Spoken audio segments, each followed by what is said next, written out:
예, 한은금융강좌 시작하겠습니다. 예, 오늘 저는 금융강좌 강의를 맡은 한국은행 경제연구원 송상윤 부연구원입니다. 오늘 주제는 통화정책이 소비에 미치는 영향이고요. 좋게 보면 그런데 이 주제는 사실상 좀 더 넓게 보면 통화정책의 파급 경로라고 할 수 있겠습니다. 통화정책이라고 하면은 좀 범위가 넓은데요. 오늘 제가 말씀드린 데에서 통화정책이라고 하는 것은 기준금리의 운용이라고 생각을 하시면 될 것 같고, 한국은행에서 금리를 내리거나 높이면 금융시장이나 실물시장에 과연 어떠한 영향을 미치는가, 그 안에서 특히 소비에는 어떤 영향을 미치는가, 그런 주제를 오늘 한번 다뤄보도록 하겠습니다. 일단 강의를 시작하기 앞서 제가 먼저 좀 말씀드리고 싶은 건, 오늘 제가 강의할 내용은 한국은행 공식 견해는 아니고요. 한국은행 공식 견해를 보고 싶으시면 2017년에 한국의 통화정책이라는 책이 발간이 됐습니다. 그 책이 서점에서도 구입을 하실 수 있고요. 그 다음에 한국은행 홈페이지에서 PDF로 다운을 받으실 수 있으니까 참고하시면 되겠습니다. 그리고 오늘 물론 제가 오늘 강의하는 내용 중에는 그 책에 있는 내용을 대부분 다 다루기는 할 거고요. 대신 그 책에 다루지 않는 내용을 오늘 제가 좀 더 소개를 할 거기 때문에 그거는 한국은행 공식 견해라고는 생각을 하지 않아 주셨으면 좋겠습니다. 다음 장으로 넘어가겠습니다. 그래서 오늘 제가 강의할 내용을 간단하게 말씀을 드리면, 일단 첫 번째는 통화정책 파급 경로의 이해입니다. 이 통화정책의 파급 경로라는 것은 아주 과거부터 현재까지 경제학자들 사이에도 굉장히 좋은 연구거리고요. 그렇기 때문에 학자들 사이에도 굉장히 의견이 다른 측면도 있고요. 그 다음에 과거에서 현재로 오면서 굉장히 학문이 발전된 측면도 없지 않아 있습니다. 그래서 그 와중에 어느 정도 좀 학파에 따라서 견해가 다르기 때문에 그 학파를 나눠서 한번 견해를 살펴볼 거고요. 그 다음에 두 번째 파트에서는 최신에 나온 논문 한 3편 정도를 중심으로 해서 통화정책 파급 효과에 대한 최신 연구 결과를 말씀드릴 예정입니다. 특히 이제 이 논문 3편은 통화정책과 소비의 관계를 다룬 그런 논문 3편을 정해서 그렇게 말씀을 드리도록 하겠습니다. 첫 번째 파트, 통화정책의 파급 경로 이해 시작하겠습니다. 일단 본론으로 들어가기 전에 이 통화정책 파급 효과가 언론에서 어떻게 다뤄지고 있는지부터 좀 보겠습니다. 사실상 이 통화정책이라고 하는 거는 중앙은행에서 근무를 하거나 아니면 이쪽을 전공한 경제학자들 이외에는 큰 관심이 없기 때문에 전문 문헌을 들여다보기는 쉽지 않습니다. 대신에 이제 가끔씩 한국은행에서 하는 정책들을 가지고 언론에서 기사를 많이 쓰기도 하고요. 그 와중에서 통화정책이 언급되기 때문에 그 중에서 오늘 강좌와 관련 있는 걸 하나 가지고 왔습니다. 일단 제목을 먼저 보시면, 이일영 금통위원 고령화 대비 저축 통화정책 경로 약화라는 제목의 기사고요. 2017년 2월 1일 연합인포맥스에 실린 기사입니다. 그 이일영 금통위원 얼마 전에 퇴임하신 금융통화위원이시고요. 네, 이거를 보면 일단 제목부터 보면 고령화 대비 저축 통화정책 경로 약화인데, 일단 고령화를 대비해서 사람들이 당연히 저축을 하는 건 너무 당연한 일인데 이게 왜 통화정책 경로를 약화를 시키는가 하는 게 일단 이 기사의 제목만 봐도 좀 궁금증으로 떠오르고요. 그 다음에 기사를 좀 읽어보면 이일영 위원은 1인 한은 출입기자단 오찬 간담회에서 통화정책을 통해 소비를 진작시키려고 하지만, 여기서 통화정책이 이제 소비를 진작시키는데 어느 정도 효과가 있다라는 게 짐작을 할 수 있고요. 기사에서. 그러면 이 완화적 통화정책이라는 게 왜 소비 진작에 도움이 될까라는 게 오늘 수업에서 중점적으로 다루는 이제 그런 내용이 되겠습니다.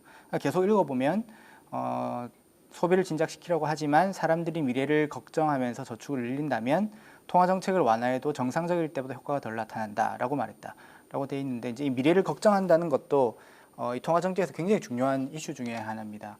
이 미래에 대한 경제 주체들의 기대가 통화정책에 파급에 영향을 미친다는 걸 의미하고요. 그래서 이런 경로도 이제 통화정책이 얼만큼 효과를 발휘할 것인가에 굉장히 중요한 요인이기 때문에 하나의 경로라고 이 기사를 읽으면서 파악을 할 수 있겠습니다. 계속 읽어보면, 이 위원은 한국은 고령화가 급속도로 진행되지만 이를 대비하기 위해 저축하는 시간 상대적으로 짧은 것이 완화적 통화정책에도 소비가 크게 늘어나지 않는 이유 하나로 꼽았다.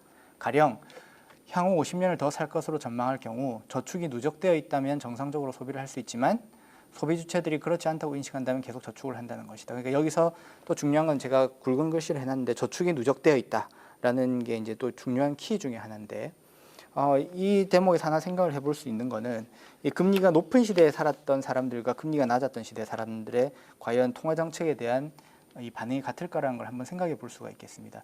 이게 왜 그러냐면 금리가 평균적으로 5%인 시대를 살았던 사람들이 있다고 가정을 해보면 이 사람들은 저축을 하면 상대적으로 많은 이자 수입을 얻을 수 있는 것이죠. 근데 최근처럼 이렇게 저금리 기조의 시대를 산 사람들은 저금을 해도 이자 수입이 많지 않기 때문에 이자 수입보다는 자신의 번 돈으로 저축을 더 하려는 경향이 있을 것이고, 그렇게 되면은 통화 정책으로 소비를 준직시키려고 해도 그 효과가 좀 제약될 수밖에 없는 그런 경로가 있겠습니다. 그래서 제가 느끼기엔 이 기사를 어느 정도 그냥 쭉 읽으면서 있는 기정사실로 받아들이면 그렇게 어려운 기사는 아니지만, 이 통화정책이 파급되는 효과에 대해서 어느 정도 좀 이해를 하고 보면은 훨씬 더 이해를 할 수 있기 때문에 오늘 제가 쭉 강의를 하면서 들으시고 이런 평소 때 볼 수 있는 기사들을 좀 더 잘 이해할 수 있는 그런 기회가 되셨으면 합니다. 이 기사는 최종적으로 다 강좌 끝난 다음에 요약을 하면서 다시 한번 보도록 그렇게 하겠습니다.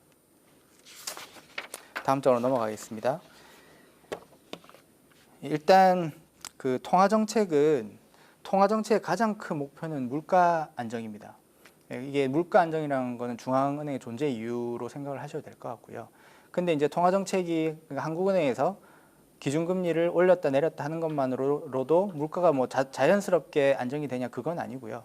이제 그 통화정책이 물가 안정으로 이어지는 데까지는 수많은 단계가 존재를 하는 거죠.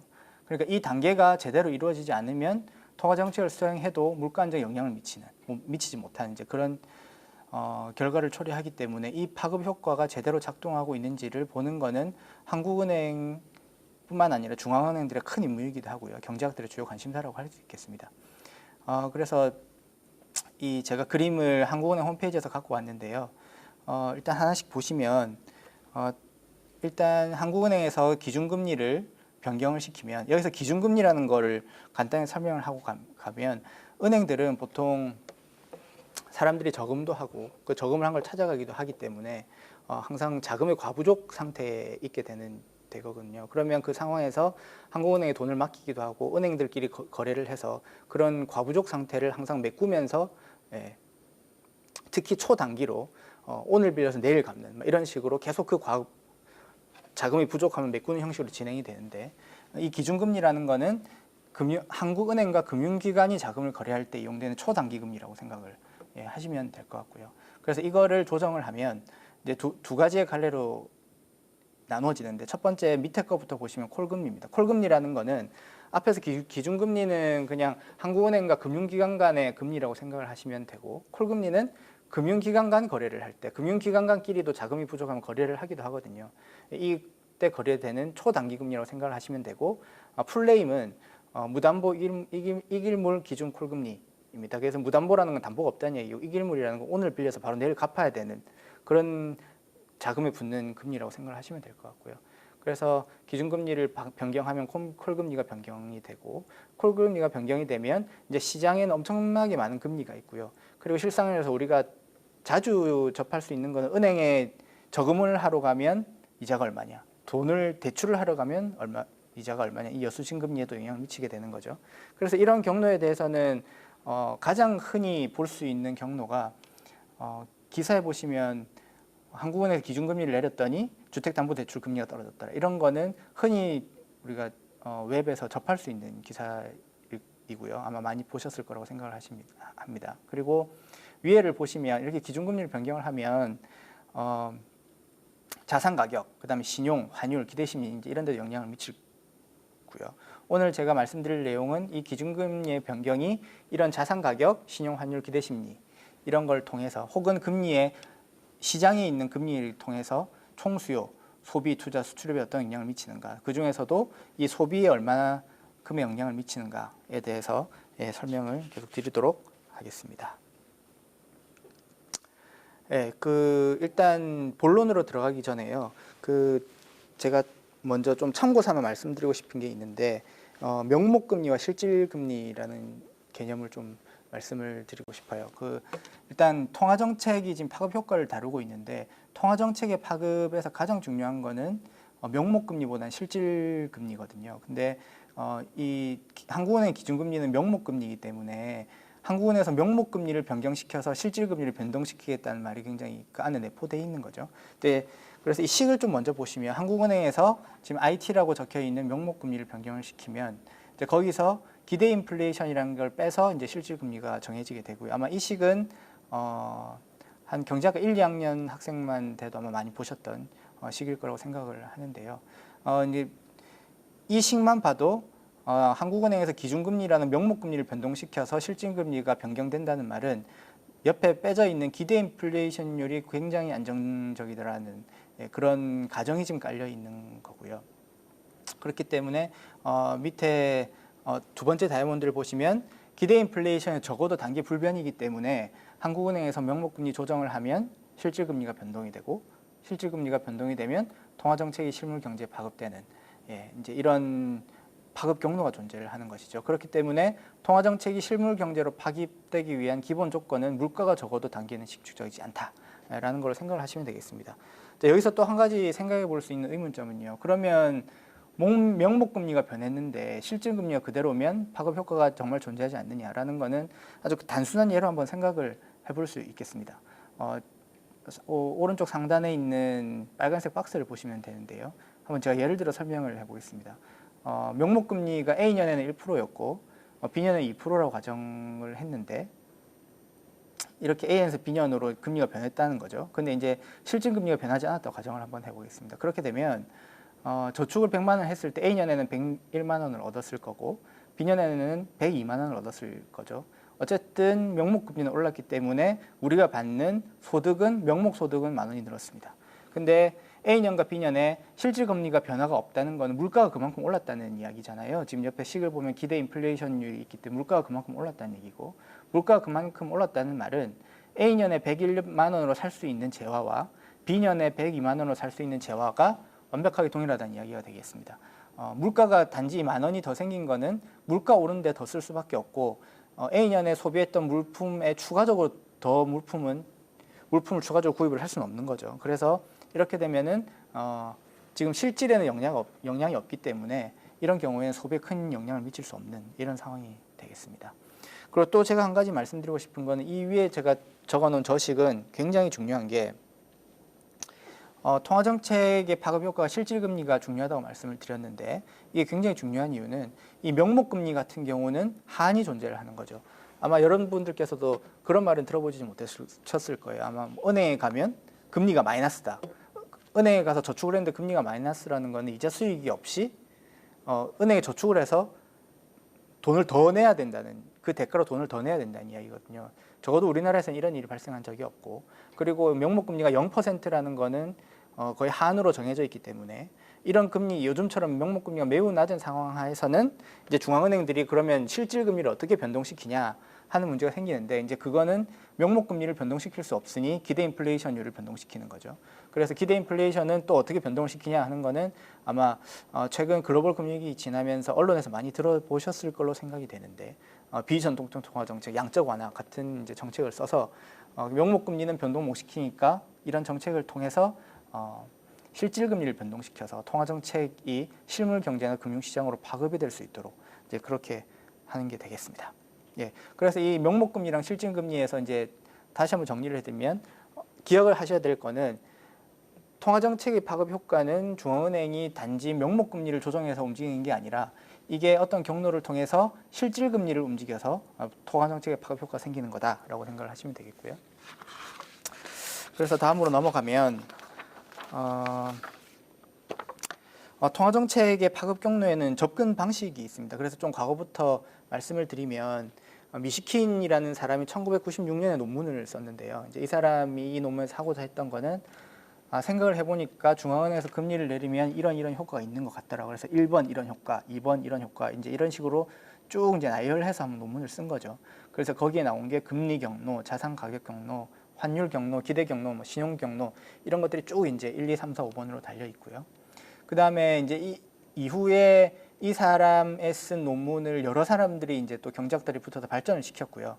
그래서 2010년에 또 다시 미시킨이라는 사람이 핸드북 오브 모네터리 이코노믹스라는 책에 통화정책의 파급 경로를 한 챕터로 빼서 서술을 했는데 거기 보면 이제 좀 더 과거보다는 자세하게 나와 있고 거기에는 이제 두 가지의 이 경로가 나와 있습니다. 이게 지금 제가 영어로 적어놨는데 오른쪽에 한글로 적힌 것을 보면 신고전학파 경로, 그 다음에 두 번째가 비신고전학파 경로. 이래서 이 두 학파의 어떤 통화정책 파급 경로의 설명이 다른 거죠. 그래서 위에 신고전학파의 경로부터 좀 보시면 이 신고전학파 경로는 수요 측면 요인들을 매우 중시합니다.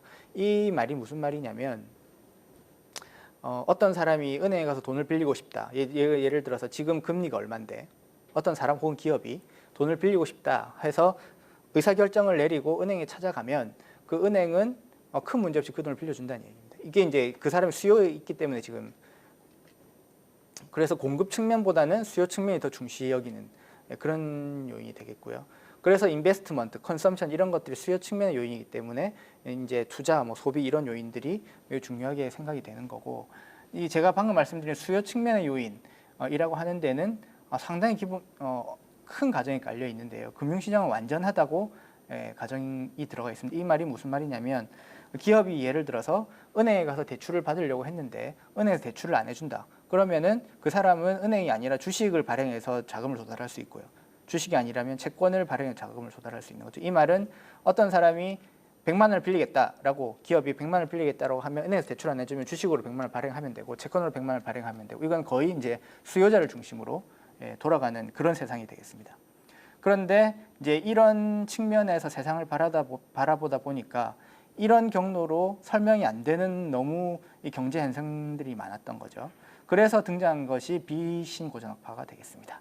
이제 이 비신고전학파 같은 경우는 위에서 제가 금융시장이 완전하다고 말씀을 드렸는데 여기서는 금융시장 불완전하다고 가정을 하는 거죠. 앞에서 설명드린 그 맥락에서 그대로 말씀을 드리면 금융시장이 불완전하다는 것은 단순하게 말을 하면 어떤 개인이나 기업이 은행에 가서 돈을 빌리고 싶다고 해서 마음대로 못 빌린다는 이야기입니다. 공급 측면이 어느 정도 고려가 되는 경로가 되겠고요. 그럼 이런 생각을 왜 하게 되냐 보시면 기업들이 보통 투자를 결정하면서 가장 중요한 거는 위에 신고전학파 경로에 따르면 그거는 금리여야 됩니다. 금리가 낮을 때는 돈을 좀 더 많이 빌리고 왜냐하면 자금 조달 비용이 낮을 테니까 높으면은 덜 빌리게 되는 것이죠. 근데 기업의 투자 결정이 꼭 그런 금리에서 결정되는 게 아니고 이제 현금 흐름이라는 데 영향을 많이 받는다는 거죠. 이 현금 흐름이라는 거는 단순하게 이야기를 하면 기업이 돈을 얼마만큼 벌어들이는가를 생각하시면 됩니다. 기업이 예를 들어 작년에 돈을 어느 정도 벌었으면 올해 투자는 그 번 돈 가지고 투자를 하는 거죠. 근데 예를 들어서 금융시장에서 돈을 자유롭게 빌려준다고 가정을 해보시면 현금 흐름보다는 그냥 현금 흐름 무관하게 돈을 좀 못 벌어도 은행 가서 돈을 빌리면 되기 때문에 현금에 영향을 안 받는 거죠. 근데 현실을 보니 그런 것보다는 기업들이 은행에서 대출을 잘 안 해주니 자기들이 번 돈으로 투자를 하는 그런 현상들이 이제 데이터에서 많이 관찰이 된 거죠. 이런 걸 보다 보니까 그러면 금융시장이 과연 완전하다고 할 수 있느냐라고는 의문을 품게 됐고 이제 그런 과정을 통해서 나온 게 비신고전학파라고 생각을 하시면 되겠습니다. 다음 장으로 넘어가겠습니다. 그래서 첫 번째로 볼 거는 일단 제가 앞에서 말씀드린 신고전학파의 경로부터 하나하나씩 짚어갈 텐데요. 첫 번째는 일단 투자 경로를 좀 먼저 보겠습니다. 그래서 인베스트먼트 베이스 채널이라고 되어 있는데 첫 번째 다이아몬드를 좀 보시면 기준금리가 하락을 하면 이제 단기 장기 시장 금리가 하락을 하게 되는 거죠. 이제 이렇게 되면 다이렉트로 자금 조달 비용이 하락을 하게 됩니다. 이 말은 뭐 최근에도 주택담보대출 금리가 굉장히 많이 떨어졌고요. 그다음에 기업도 기준금리가 떨어졌기 때문에 은행에 가서 돈을 빌리면 과거보다는 훨씬 싼 비용으로 돈을 빌릴 수 있게 된 거죠. 그렇게 되면은 이러한 요인 때문에 기업 투자 혹은 가계 내구재 소비, 내구재라는 거는 쉽게 이야기를 하면 뭐 주택, 자동차 이런 것들이 되겠습니다. 싼 금리로 큰 돈을 빌릴 수 있기 때문에 이런 소비가 증가를 하게 되는 거죠. 근데 이제 이 경로가 작동을 하기 위해서 중요한 거는 단기 시장 금리보다는 장기 시장 금리입니다. 왜냐하면 기업들이 투자 결정을 하거나 우리가 집을 살 때도 마찬가지잖아요. 집을 산다고 은행에 가면 뭐 몇 억을 오늘 빌렸는데 당장 다음 내년에 갚으세요 이렇게 하지 않고 매우 이렇게 만기를 길게 주기 때문에 그 만기가 길다는 건 장기라는 걸 의미를 하고요. 그래서 요런 맥락에서는 기준금리가 하락을 하면 장기 시장 금리에 하락을 하느냐, 이 경로가 똑바로 작동을 하느냐가 매우 중요하게 되겠습니다. 근데 몇몇의 기사만 좀 찾아보셔도 아실 텐데요. 기준금리가 하락을 한다고 해서 장기시장금리가 항상 하락을 하느냐? 예, 꼭 그거는 아니고요. 예외적인 상황들도 역사적으로 보면 있었습니다. 그래서 왜냐하면 이 장기시장금리라는 거는 아주 단순하게 이야기하면 단기시장금리의 합에다가 어떠한 위험 프리미엄, 유동성 프리미엄 같은 것들이 붙은 거거든요. 그래서 10년짜리 금리라고 생각을 해보면 1년짜리 10개의 금리를 대충 평균을 내고 그 다음에 거기서 어떤 프리미엄이 붙은 건데 이런 미래의 예를 들어서 뭐 금리가 올라갈 거라고 예상이 된다던가 이렇게 하면은 지금 현재의 기준금리 하락이 장기시장금리로 이어지지 않을 수 있는 그럴 수도 있기 때문에 이 경로가 항상 작동을 하는 건 아니다 정도로 생각을 하시면 될 것 같습니다. 그 다음에 두 번째로 이 금리가 기업의 투자에 영향을 미치는 데는 토빙 Q 이론이라는 게 있는데요. 기준금리가 하락을 하면 주식 가격이 상승을 하죠. 기준금리가 하락하면 주식 가격이 왜 상승을 하느냐 하는 거는 여러 가지 경로가 있겠습니다만 단순하게 말씀을 드리면 사람들이 금리가 떨어지면 은행에 맡길 돈을 은행에 맡겨봤자 이제 얼마 나오지 않기 때문에 이제 그 돈을 가지고 다른 데 투자를 하려고 하는 거죠. 그러면 이제 뭐 주택 시장으로 흘러 들어갈 수도 있고 주식 가격 시장으로 흘러 들어갈 수도 어쨌든 간에 이런 경로를 통해서 주식 시장에 돈이 많이 들어가기 때문에 그럼으로 해서 주식 가격이 상승하게 되고요. 주식 가격이 상승하게 되면 Q라는 게 상승을 하게 되는데 이 Q의 정의는 제가 옆에 적어놨습니다만 기업의 실물 자본 대체 비용에 대해 기업의 시장 가치를 나눈 그런 비용이 되겠습니다. 그 기업에 있는 지금 자본들을 싹 다 판 것과 기업의 시장 가치를 비교한 게 될 텐데요. 이게 높으면은 그 기업은 지금 주식을 발행을 하면 좀 더 싼 가격에 자본을 조달할 수 있다는 걸 의미하기 때문에 주식 가격이 상승하면 저 기업의 시장 가치라는 분자가 상승해서 Q가 상승을 하고요.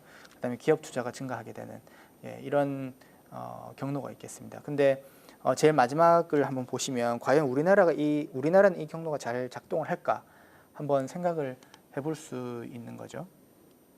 근데 이제 이 경로가 잘 작동을 하려면 일단 기준금리 하락을 해서 주식 가격이 상승하는 이 경로가 제대로 작동을 해야 되는데 우리나라 같은 경우는 주식 시장에서 주식 가격이 기준금리 이외의 다른 요인의 영향을 너무 많이 받는 거죠. 그래서 우리나라 같은 경우는 외국인 투자도 굉장히 많고요. 그래서 대외 환경에 큰 영향을 받고요. 그 다음에 우리나라 경제 구조 자체가 내수보다는 수출 위주의 어떤 경제 구조이기 때문에 다른 나라의 경제에 우리나라의 경제가 영향을 굉장히 많이 받는 거죠. 그 다음에 기업 자금 조달 자체가 주식 발행보다는 뭐 내부 자금이라든가 뭐 채권 이런 데 많이 이루어지기 때문에 이 경로는 우리나라에서는 크게 잘 작동을 하지 않는다라고 알려져 있습니다. 다음으로 넘어가 보겠습니다. 다음이 이제 소비인데요. 소비에서 첫 번째는 이 부의 효과입니다. 부의 효과라는 거는 보시면 기준금리가 하락을 하면 자산 가격이 상승한 제가 방금 앞에서 말씀을 드렸다시피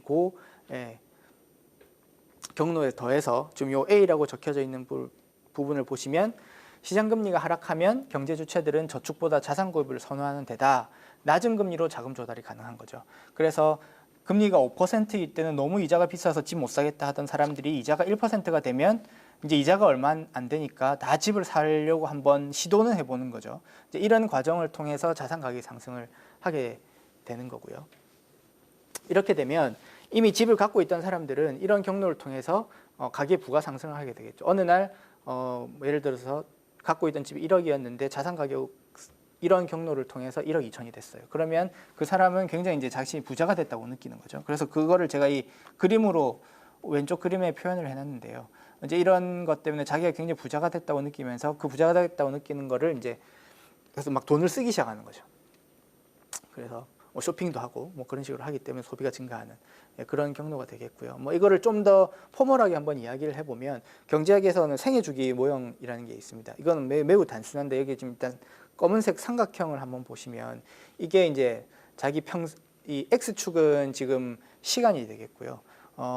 Y축은 갖고 있는 자산이 될 텐데 어쨌든 20세에 부터 이렇게 쭉 자산이 축적되기 시작해서 그 다음에 자신이 죽을 때는 자산이 0이 된 상태에서 죽는 거죠. 근데 소비는 어떻게 하는가 하면 그 파란색 선으로 나와져 있는데 그 갖고 있는 자산을 이용을 해서 평생 동안 거의 유사한 소비를 할 수 있도록 이제 그렇게 노력을 저축도 젊을 땐 저축을 하고요. 그다음에 은퇴를 하고 나면 저축했던 돈을 써서 이제 쭉 컨섬션을 하게 되는데 이렇게 기준금리가 하락해서 가계부가 상승하면 이 지금 검은색 삼각형으로 돼 있는 것 자체가 부가 증가하기 때문에 위로 상승을 하게 되겠죠. 그러면 같이 이제 파란색 선인 소비도 증가하게 되는 이런 이제 생애주기 모형으로도 이제 요런 이제 경로가 설명이 가능하겠습니다. 다음으로 넘어가겠습니다. 이제 두 번째는 이 기간간 대체 효과라는 건데요. 이거는 사실 경제학에서 현재의 소비와 미래의 소비를 이야기할 때 거의 모든 경제 모형이 이제 이거를 사용을 해서 설명을 합니다. 보시면 이게 이제 기간간 대체 효과라는 게 뭐냐면 현재 소비에는 기회비용이 존재를 하는 거죠. 만약에 지금 내가 이 소비를 하고 있는데 이 소비를 하지 않고 어딘가 투자를 하거나 은행에 맡겼다면 이자 소득이 발생을 하는 거죠. 그 이자 소득이 바로 기회비용이 될 텐데 기준금리가 하락을 하면 현재 소비에 대한 기회비용이 하락하는 거죠. 예를 들어서 뭐 100만 원을 썼는데 이 100만 원을 저금을 했으면 1%일 때는 만 원밖에 안 되는 건데 그 다음에 5%가 되면 5만 원이 되기 때문에 기준금리가 하락을 하면은 현재 소비에 대한 기회비용이 하락을 하게 되는 거고요. 이에 따라서 저축해도 이자도 얼마 받지 못하는데 그냥 쓰자 이제 이런 생각으로 소비가 증가하게 되는 거고 이제 그게 꽤 합리적인 생각이 되겠습니다. 그래서 들어봤던 분들도 계실 것 같은데요. DSG 같은 경제학에서 하는 경제 모형들 같은 경우는 대부분이 이제 소비를 이 경로를 이용해서 설명을 합니다. 그래서 요거에 대해서 좀 간략하게 설명을 드리면 이제 이 부분 같은 경우는 크게 관심이 없으신 분들은 스킵하셔도 괜찮겠습니다. 이게 조금 테크니컬하기 때문에 경제학에서는 보통 소비를 이용해서 이제 유틸리티를 계산을 하고요. 그래서 딱 어떤 사람이 이 기간만 산다고 가정을 해보면 그 사람의 어떤 효용은 현재 소비와 미래 소비 합으로 구성이 될 거고 대신 미래 소비는 현재 소비에 같지 않죠. 어쨌든 미룬 거기 때문에 어떤 할인율이 붙게 되는 요 베타 앞에 붙어 있는 베타가 할인율이 될 테고 근데 소비를 무한정할 수 있느냐 당연히 그건 아니고요. 자신이 갖고 있는 평생부 여기는 말하는 W가 평생부가 될 거고 그건 고정되어 있는 상태에서 그 안에서 소비를 할 수 있게 되는 거죠. 그래서 결국은 사람은 이 기간을 사는 이 사람은 이식 유틸리티 U라고 된 이 식을 극대화시키되 그게 예산 제약이 지금 밑에 있는 식으로 붙어 있는 형태가 될 거고요. 그래서 이걸 한번 풀어보면 이제 이 식을 한번 일개 조건을 구해보면 밑에 있는 이런 오일러 방정식이 나오게 되는 거죠. 근데 그렇다면 여기서 지금 우리가 기준금리가 떨어졌다고 가정을 했기 때문에 여기 있는 R이 지금 떨어졌다고 가정을 한번 해. R이 지금 기준금리라고 가정을 하면 R이 떨어졌다고 가정을 하면 전체 오른쪽에 항이 떨어졌기 때문에 왼쪽에 있는 항이 올라가야 되는 지금 그런 상황이 됐는데 왼쪽에 있는 항이 올라가기 위해서는 이 소비의 함수 컨캐비티의 소비 함수의 특성 때문에 소비는 오늘의 소비는 올라가야 되는 그런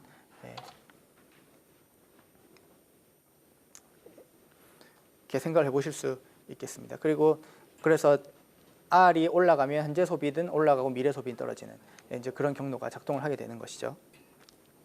그다음에 다음으로 넘어가겠습니다. 다음 경로는 환율 경로인데요. 이 환율 같은 경우는 소비랑 크게 관련이 없습니다만 간략하게 설명을 하도록 하겠습니다. 기준금리가 하락을 하면 시장금리가 하락을 하게 되고 이렇게 되면 원화표시 금융자산 수익률이 하락하게 되겠죠. 이 말은 이 경로는 왜 작동을 하냐면 당연히 이게 우리나라에서 시장 기준금리를 다른 나라의 금리가 고정돼 있다는 가정하에 오늘 우리나라의 기준금리가 떨어지면 당연히 우리나라 원화로 바꿔서 투자를 하면은 지금 금리가 낮기 때문에 투자율이 낮겠죠. 그렇기 때문에 원화표시 금융자산 수익률이 떨어진다는 거고요. 그렇게 되면 원화 수요가 감소하게 되는 거죠. 제가 설명한 A를 밑에 읽어보시면 다른 나라의 금리가 일정하다는 가정하에 우리나라 시장 금리가 하락하면 상대적으로 우리나라 상품의 가격이 하락하게 되고 이 자금이 우리나라 해외로 유출이 되는 거죠. 이 과정에서 원화 수요는 감소하고 달러 수요는 증가해서 환율에 영향을 미치게 되는 지금 그런 경로를 이야기를 하고 있는 게 되겠습니다. 그래서 원화 가치가 하락을 해서 환율이 상승을 하게 되면 수출품 가격이 하락하게 되고 수입품 가격이 상승하게 되는데 이제 이 말은 무슨 말이냐면 환율이 1달러에 1,000원 할 때랑 1,200원 할 때를 생각을 해보시면 우리가 1달러짜리 상품을 수입을 했다고 가정을 해보시죠. 그렇게 해보시면은 우리는 그거를 예전에는 1,000원을 주고 살 수 있었는데 환율이 1,200원으로 올라서 이제 1,200원이나 줘야 되는 그런 상황이 생긴 거죠. 그래서 이렇게 되면 수출품 가격이 하락한다는 거는 우리가 우리나라의 제품을 팔았을 때 전 세계 시장에서 가격 경쟁력을 가지게 된다는 걸 의미하기 때문에 경상수지의 개선이 되고 이런 효과가 이제 물가가 상승하는 그런 효과가 발생하게 되는 거죠. 근데 이제 이 경로가 중요한 거는 국가 경제 구조 및 상황에 따라 이 경로는 굉장히 다르게 작동할 수 있습니다. 왜냐하면 이 환율이 바뀐다는 거는 자금이 국경을 통해서 이동을 하면서 발생하는 현상인데 이게 굳이 지금 제가 위에서 말씀드린 이 경로뿐만 아니라 자금이 이동하는 데는 다양한 경로가 존재를 하는 거죠. 그래서 그대로 읽어보면 만약에 자본 유출입의 상당 부분이 주식시장에서 이루어진다고 생각을 해보면 주식 기준금리의 하락은 주식 가격의 상승으로 이어지고 이는 오히려 원화 수요를 증가시키는 방향으로 작동할 수 있는 거죠. 그렇게 되면 제가 위에서 말씀드린 이 지금 수출품 가격, 수입품 가격 이제 이걸 통해서 말씀드린 경로랑은 정반대 효과가 나타나기 때문에 그래서 이 환율 경로 같은 경우는 국가의 자본 유출입이 어디서 많이 이루어지고 있느냐에 따라서 많이 좌지우지된다고 생각하시면 되겠습니다. 다음으로 넘어가겠습니다. 이제 제가 지금까지 말씀드린 게 앞에서 그 경로로 설명드린 고전학파, 신고전학파의 경로가 되고요. 지금부터는 이제 비신고전학파의 경로로 한번 넘어가 보겠습니다. 다시 한번 앞에서 말씀드린 걸 정리를 해드리면 이 신고전학파 같은 경우는 수요를 굉장히 중요한다고 제가 말씀을 드렸고요. 근데 비신고전학파로 넘어오면서 든 생각은 학자들이 한 생각은 이 세상이 그거의 전부는 아니었다. 공급 측면이 굉장히 중요하더라. 라는 거를 생각을 했고요. 그래서 전반적으로 보시면 제가 지금부터 말씀드릴 거는 공급이란 말이 굉장히 많이 나옵니다. 그래서 이 뱅크 렌딩 채널이라는 걸 한번 보시면 기준금리가 하락해서 시중자금 가용량이 증가를 하면 이제 은행의 대출 여력이 상승을 하게 되는 거죠. 그렇게 대출 여력이 상승을 하게 되면 은행들이 과거에는 돈을 빌려주지 않았던 사람 혹은 기업들한테 대출을 더 해주려고 하고요. 이제 이거는 어떤 수요 측면이 아닌 대출 공급 측면의 영향을 많이 받은 게 될 거고요. 이로 인해서 투자 및 소비가 증가하게 되는 거죠. 그리고 이 설명 안에는 굉장히 큰 가정이 깔려 있는데 옆에 제가 가로로 적어놨는데요. 은행과 다른 금융 상품은 완전 대체제가 아니다라는 가정이 굉장히 깔려져 있습니다. 왜냐하면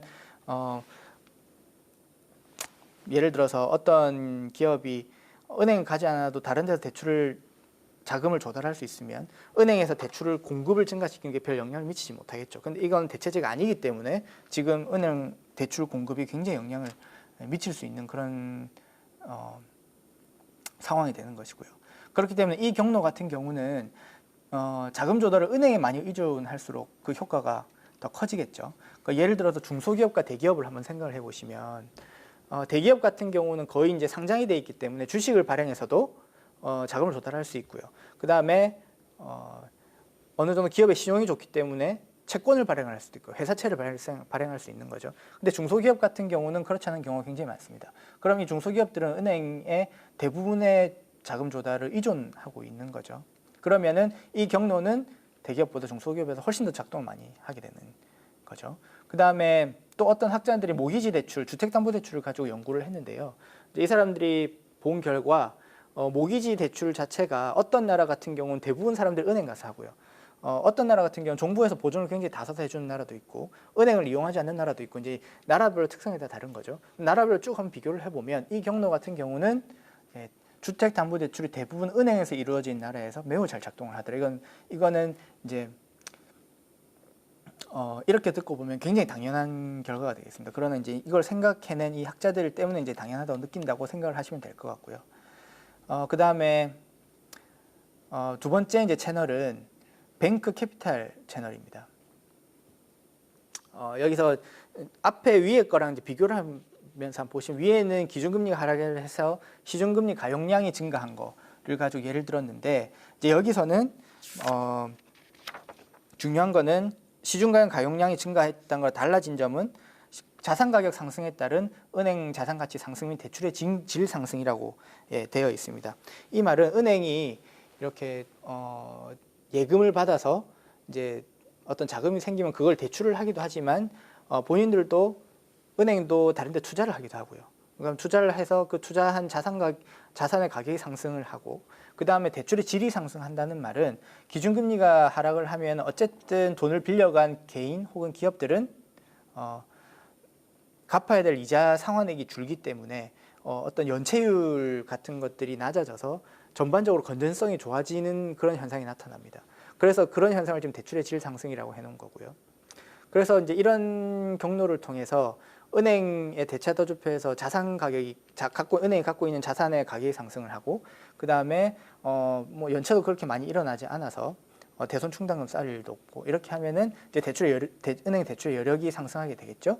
그렇게 돼서 위에랑 같은 이제 여기서부터는 위랑 또 같은 뱅크 렌딩 채널이랑 같은 어떤 경로를 통해서 투자 및 소비가 증가하게 되는 이런 경로가 또 이제 뱅크 캐피탈 채널이라고 하겠습니다. 그래서 위에 보면은 뱅크 렌딩 채널이고 캐피탈 채널인데 렌딩 채널 같은 경우는 지금 어떤 뱅크가 갖고 있는 자산에 대한 이야기는 없기 때문에 그대로 이제 대출 경로, 은행 대출 경로라고 이해를 하시면 되고 밑에 있는 경로는 지금 은행이 갖고 있는 자산, 그러니까 또 의해서 발생하는 대출 공급 증가이기 때문에 캐피탈 채널이라고 이름이 붙은 거라고 생각을 하시면 되겠습니다. 그래서 이 제일 마지막 줄에 보시면 위에 거는 자금의 수요 요인보다 공급 요인을 더 중시한다는 말 제가 앞에서 했고요. 그다음에 제일 마지막에 보시면 이제 뭐 첨가해서 말씀을 드리면 이제 이 분야를 연구하는 경제학자들이 큰 관심을 갖고 있는 거는 과연 자금에 대한 수요와 공급 중에서 기준금리 하락이 투자 및 소비로 이어지는데 수요와 공급 중에서 뭐가 더 큰 영향을 미쳤냐라는 거를 뭐 이론적이든 실증적으로 검증하는 게 경제의 큰 주제가 되겠습니다. 다음으로 넘어가겠습니다. 두 번째 이제 비시인 고전학파인데요. 이거를 이제 밸런시 채널이라고 했는데 우리나라 말로 하면 대차대조표 경로라고 할 수 있겠습니다. 그래서 기업이랑 가계로 나눠서 한번 볼 건데요. 기업 같은 경우는 일단 기준금리가 하락을 하면 자산 가격이 상승을 하게 되죠. 이 말은 기준금리가 하락을 해서 자산 가격이 상승한다는 말은 제가 앞에서 많이 들었기 때문에 이제 이해가 가실 텐데 기업이 갖고 있는 고유의 자산이 있는 거죠. 예를 들어 빌딩이 있다면 그 빌딩도 자산이 될 수 있고 토지가 있다면 토지도 자산이 될 수 있는데 기준금리가 하락을 하면 이런 자산 가격이 상승을 하게 되고 여기서 중요한 거는 이 담보가치라는 것 때문에 이 크레딧 뷰라는 게 요 크레딧 뷰에 요 경로가 지금 들어오게 되었다고 생각을 하시면 될 것 같아요. 이 자산 가격이 상승을 하면 예전에는 예를 들어서 어떤 기업이 10억짜리 빌딩을 갖고 있었는데 이게 자산 가격이 상승을 해서 12억이 됐다고 가정을 해보면 은행에 가면 자산 가치가 더 담보 가치가 상승을 했기 때문에 더 많은 돈을 빌려주는 거죠. 그게 이제 요 경로가 될 거고요. 그럼으로 인해서 대출이 증가하게 되고 투자가 증가하게 되는 이 경로를 생각을 하시면 될 것 같습니다. 그 다음에 또 중요한 개념이 그 금융가속기라는 말을 아마 경제학 학생들은 들어보셨을 것 같은데요. 이 금융가속기 경로라는 게 이렇게 해서 이제 제가 위에서 말씀드린 이런 경로로 이제 투자가 증가를 하게 되면 투자가 증가한다는 말은 기업들이 자본을 사들인다는 이야기가 될 거기 때문에 그 자본의 가격이 상승을 하면 자산의 가격이 상승을 하면 또 담보 가치가 상승을 하게 되고 그래서 투자가 또 추가적으로 증가를 하게 되고 이게 어떤 사이클을 가지고 계속 도는 거죠. 그리고 이게 파이낸셜 금융 가속기라는 말이 붙게 됐냐면 이제 이 금융이 실물에 들어가면서 이게 이런 사이클을 도면서 계속 이렇게 이런 긍정적인 영향들을 계속 증폭시키는 거죠. 그래서 금융 가속기라는 말이 붙게 됐고요. 그다음에 두 번째 다이아몬드를 보시면 기준금리가 하락을 하면 이자 상환액이 감소를 하고 이건 이제 너무 당연한 경로가 되겠습니다. 어떤 개인이나 기업이 대출을 갖고 있다고 생각을 해보시면 기준금리가 하락을 하면 이제 시장금리가 떨어져도 이자 상환액이 감소를 하고 그러면 현금 흐름이 증가를 하게 되겠죠. 기업 같은 경우는 예전보다 영업이익이 늘어날 거고 이자 비용이 줄 거기 때문에 그 다음에 개인 같은 경우는 가처분 소득이 늘어나게 될 거고요. 그렇게 해서 이제 투자가 증가하게 된. 그래서 이걸 다른 말로 캐시플로우 채널이라는 말로 이야기를 많이 합니다. 그래서 다음으로 이제 가계를 넘어가 보면 이 가계도 기업이랑 크게 다르지 않습니다. 첫 번째 다이아몬드부터 보면 기준금리 하락을 하고 주택 등의 자산 가격이 상승을 하면 담보 가치가 상승을 하는 거죠. 이 말은 앞에서 예를 들은 것과 마찬가지입니다. 주택 가격이 5억인 것과 5억이 7억이 된 것, 5억이 7억이 됐을 때 은행에 갖고 가면 돈을 그 상승분만큼 더 빌려주게 되는 거죠. 그러면 이런 것 때문에 대출이 증가하게 되고 이제 소비가 증가하게 되는 이런 경로를 생각을 하시면 되겠습니다. 근데 두 번째도 이제 똑같은데요. 앞에서 말씀을 드렸는데 이미 기준금리가 하락을 하면 이자 상환액이 감소를 하고요. 근데 반대로 이건 대출을 갖고 있는 사람에 한해서 이야기를 하고 있는데 대출이 없이 저축을 갖고 있는 사람들 생각을 해보시면 이자 소득은 감소를 하게 되는 거겠죠. 그 다음에 가계 가처분 소득이 이자 상환액이 감소를 해서 가계 가처분 소득이 증가를 하고 이러면 소비가 증가하는 이런 경로가 있겠습니다. 이것도 동일하게 캐시플로우 채널, 현금 흐름 경로라고 이야기를 많이 하고요.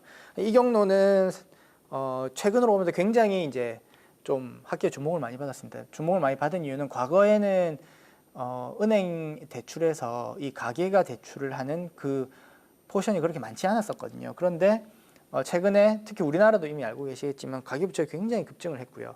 그로 인해서 이 기준금리가 하락을 해서 이자 상환액이 감소를 하고 그로 인해서 사람들이 소비를 증가시킨 이 경로가 통화정책 파급 효과, 그러니까 통화정책이 소비에 미치는 다양한 경로 중에서 굉장히 중요한 경로 중에 하나로 떠오르기 시작했다고 생각을 하시면 될 것 같아요. 그래서 근데 이제 이 말은 제가 제일 마지막에 적어놓은 것처럼 어떤 가계의 특성별로 통화정책이 다르다라는 말과 어느 정도는 이제 연관된 말이 될 텐데요. 우리나라 전체 가계를 놓고 생각을 해보면 주택담보대출을 갖고 있는 가구도 있을 것이고 그 다음에 없는 가구도 있을 거고 그 다음에 주택을 갖고 있지만 또 부채도 없는 가구도 굉장히 많을 거고요. 이런 가계의 특성에 따라서 다 이제 어떤 통화정책에 대한 반응이 다른 거죠. 그래서 이런 주제들이 굉장히 지금 큰 어떤 주목을 받고 있다. 그래서 여기에 대해서는 제가 2장에 가서 좀 더 논문을 소개하면서 말씀을 드리도록 하겠습니다. 그 다음에 이제 이 고전학파 경로랑 신고전학파 경로 어느 쪽에도 포함되지 않는데 꽤 중요하다고 생각되는 그런 경로를 좀 정리를 해서 말씀드리겠습니다. 첫 번째는 이제 기대 경로인데요. 이제 기대 경로라는 거는 읽어보면 경제 주체들의 미래 통화 정책에 대한 기대, 경기 전망 및 인플레이션 기대를 변화시킴으로써 소비 투자 물가에 영향을 미치는 경로가 되겠습니다. 그래서 중앙은행이 향후 금리 수준을 낮게 유지할 것으로 시장 신호를 보내면 장기 금리가 하락을 하고 이 금리가 하락으로 인해서 제가 앞에서 말씀드린 어떤 경로들을 통해서 실물 경제에 이제 이런 통화 정책의 파급 효과가 생기는 것이겠죠.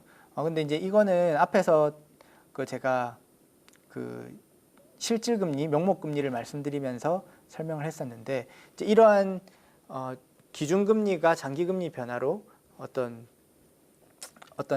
중앙은행이 보낸 시장의 신호가 장기 금리 변화로 이어지기 위해서는 기대 인플레이션이 굉장히 안정적이어야 된다. 그 앞에 식을 아마 상기시켜 보시면 아실 수 있을 것 같은데 그런 전제가 깔려 있는 거죠. 그래서 여기에 대한 예를 좀 들어드리려고 제가 최근에 통화정책 방향, 한국은행에서 이미 보도된 통화정책 방향을 가지고 왔습니다. 제가 중간에 이렇게 굵게 해놓은 것부터 한번 읽어보면 코로나19 확산의 영향으로 국내 경제의 성장세가 부진할 것으로 예상되는 가운데 수요 측면에서의 물가 상승 압력도 낮은 수준에 머무를 것으로 전망되므로 통화정책의 완화 기조를 유지해 나갈 것이다 라는 말이 이제 여기 있었는데요.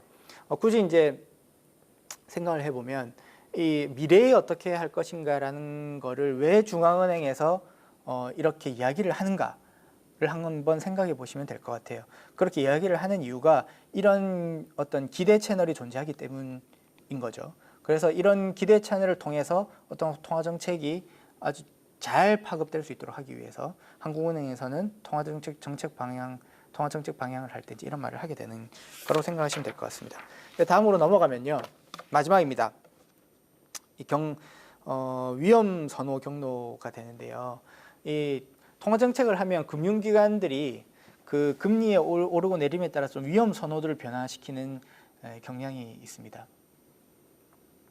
이 경로를 지금 여기 두 번째 다이아몬드부터 보시면 이 두 가지 경로 때문에 그런데요. 기준금리가 인하가 되면 이제 자산 가격, 담보가치 상승, 이건 제가 앞에서 말씀을 드렸고, 이자 상환 부담 완화, 이것도 앞에서 제가 현금 흐름 경로를 할 때 말씀을 드렸습니다. 그렇게 되면 자금 수요자들의 부도 위험이 하락을 하겠죠. 앞에서 제가 대출의 질 이런 거 말씀하면서 말씀을 드렸었는데, 당연히 갚아야 될 돈이 작아지니까 과거 대비 부도 위험이 하락을 하게 되는 거고, 이제 금융기관의 입장에서는 자신들이 보고 있는 연체율 같은 지표들이 계속 뚝뚝 떨어지니까 위험에 대한 인식이 좀 완화하게 되게 되는 그런 경향이 있는 거죠. 그 다음에 두 번째 경로는 금융기관이 한국은행이 기준금리를 인하를 하면 금융기관이 목표 수익률 달성을 위한 고위험 고수익 투자를 선호한다라고 돼 있는데, 이건 왜 그러냐면 어떤 금융상품들을 보시면 뭐 몇 %는 수익률을 보장해 드리겠습니다, 뭐 이런 식으로 광고를 하는 게 있고, 또 한국은행의 통화정책이라는 그 책에 보면 이제 보험시장의 예를 들고 있는데요. 그 보험시장에서는 예를 들어서 고객들한테 몇 프로를 정도는 수익률을 돌려드리겠다고 했는데 이제 기준금리가 떨어지는 거죠. 이렇게 되면 사실상은 그런 목표금리도 떨어뜨려야 되는데 그렇지 않은 거죠. 그래서 여기 보시면 금융기관의 행태, 심리적 요인, 화폐 환상. 그래서 화폐 환상이라는 거는 이 사람들이 아까 제가 명목과 실질로 말씀을 드리면, 이 명목은 변했는데 실질을 변하지 않는 상황에서 명목만 변한 것을 가지고 자기의 부가 어떻게 됐다, 혹은 갖고 있는 현금이 가치가 달라졌다고 인식하는 그런 현상으로 생각을 하시면 되겠습니다. 그래서 이런 화폐 현상 같은 이런 것 때문에 명목 목표 수익률은 변하지 않게 되는 거죠. 이제 이렇게 되면은 좀 더 이게 금융기관들이 좀 더 공격적으로 그 수익률을 달성하기 위해서 좀 더 공격적으로 위험 자산에 투자를 해야 되는 그런 경로가 생기기 때문에 이 위험 경로가 작동한다고 그렇게 생각을 하시면 되겠습니다. 그래서 제가 대충 이렇게 오늘 일단 1장에서 통화정책의 파급 경로에 대해서 간략하게 말씀을 드렸는데요. 여기서는 일단 좀 심화 학습을 하시고 싶으신 분들, 혹은 한국의 상황에 대해서 좀 더 잘 알고 싶으신 분들은 한국 앞에서 말씀드린 한국의 통화정책이라는 책을 보시면 되고요. 그 다음에 외국 경제학자들은 이를 어떻게 정리하고 있느냐를 쭉 흐름을 한번 파악해보고 싶으시면 제가 여기 지금 오른쪽에 있는 대로 핸드북 오브 모네터리 이코노믹스라는 책을 보시면 되겠습니다. 그럼 이제 2장으로 넘어가도록 하겠습니다. 2장에서는 앞서 말씀드린 대로 이 통화정책과 소비의 관계를 다룬 최신 논문 3편을 말씀을 드리겠습니다. 제가 이 통화정책과 가계소비를 다룬 최신 논문들을 좀 쭉 보면요, 크게 두 가지 특징이 있는 것 같습니다. 첫 번째는 논문들이 대부분 가계의 이질성에 주목을 하고 있어요. 과거에는 어떤 이렇게 거시 데이터 혹은 애그리게이트 된 데이터를 이용을 해서 크게 보는 걸 좋아했다면, 최근에는 통화정책을 딱 수행을 하면은 모든 기업이 똑같은 영향을 받는 게 아니다라는 기존 전제를 깔고 어떤 그룹이 영향을 많이 받을 것이냐라는 데 관심이 많은 거죠. 그러니까 이걸 소비의 측면에서 보면 통화정책은 모든 가계에 동일한 영향을 미칠까? 당연히 아니고, 그럼 그 이유는 뭘까라는 걸 보면 주택을 갖고 있는 애 아니냐, 부채를 갖고 있는 애 아니냐, 소득 수준이 얼마만큼이냐, 유동자산을 많이 갖고 있냐, 비유동자산을 많이 갖고 있냐. 이거는 제가 앞에서 뒤에서 계속 설명을 드릴 텐데, 유동자산은 아주 단순히 얘기를 하면 현금성 자산이라고 생각하시면 됩니다. 지금 당장 뺐을 수 있는 돈을 많이 갖고 있느냐. 그럼 비유동자산 같은 경우는 주택을 딱 생각을 하시면 되고요. 주택 같은 경우는 지금 내가 돈이 필요하다고 해서 지금 당장 팔아버릴 수 있는 게 아니고 중간에서 어떤 거래 비용이 존재를 하죠. 부동산에 가서 맡겨야 되고, 그래서 맡긴 다음에 바로 팔릴 수도 있지도 모르고, 그걸 알 수 없기 때문에 이거는 비유동 자산에 이제 포함이 되는 거라고 생각을 하시면 되겠습니다. 그래서 이런 것들에 따라서 이제 통화정책이 가계 소비에 미친 영향이 다를 것이다라는 논문들이 이렇게 세 편이 있고, 이 세 편 중에서 위에 두 편 파란색으로 해놓은 걸 제가 뒤에 가서 말씀을 드리겠습니다. 그리고 한 가지를 더 말씀을 드리면, 이 가계 이질성이라는 게 왜 중요한가라는 걸 한번 생각을 해볼 수 있을 것 같은데, 이거는 이 가계의 구성에 따라서 통화 정책의 영향이 휙휙 바뀔 수 있기 때문에 그렇습니다. 예를 들어서 뭐 어떤 나라 같은 경우는 대부분의 사람들이 부채를 갖고 있다고 생각을 해보죠. 뭐 어떤 나라 같은 경우는 전국의 80%가 부채를 갖고 있다. 근데 어떤 나라 같은 경우는 반대로 80%의 사람들이 부채를 갖고 있지 않다라고 가정을 해보시죠. 근데 부채 보유 여부에 따라서 이 통화정책의 영향이 다르다면 이 두 국가는 이 통화정책의 받는 영향이 굉장히 다르겠죠. 이런 거를 측정할 수 있기 때문에 이건 굉장히 중요하다고 생각을 하시면 되겠습니다. 근데 두 번째 같은 경우는 시기에 따른 영향 변화의 주목, 제가 이렇게 써놨는데, 이 주제는 통화정책이 가계 소비에 미친 영향이 과연 시기에 상관없이 동일한가? 당연히 그렇지 않을 거고요. 근데 다르다면 다른 이유는 무엇인가? 거기에 대해서 이제 주로 초점을 맞추고 있는 논문들이 되겠습니다. 그래서 여기 파란색으로 되어 있는 이 논문을 제가 뒤에 가서 설명을 드리도록 하겠습니다. 다음 장으로 넘어가겠습니다. 일단 제가 첫 번째 말씀드릴 논문은 작년에 한국은행에서 BOK 경제연구 워킹 페이퍼로 나간 거고요. 이 페이퍼는 제가 쓴 페이퍼입니다. 제가 앞에서 말씀드린 것 중에서 이 가계 현금 흐름 경로가 과연 우리나라에서 작동을 하고 있느냐. 그래서 제목을 보시면 캐시플로우 채널이라는 게 딱 박혀 있고요.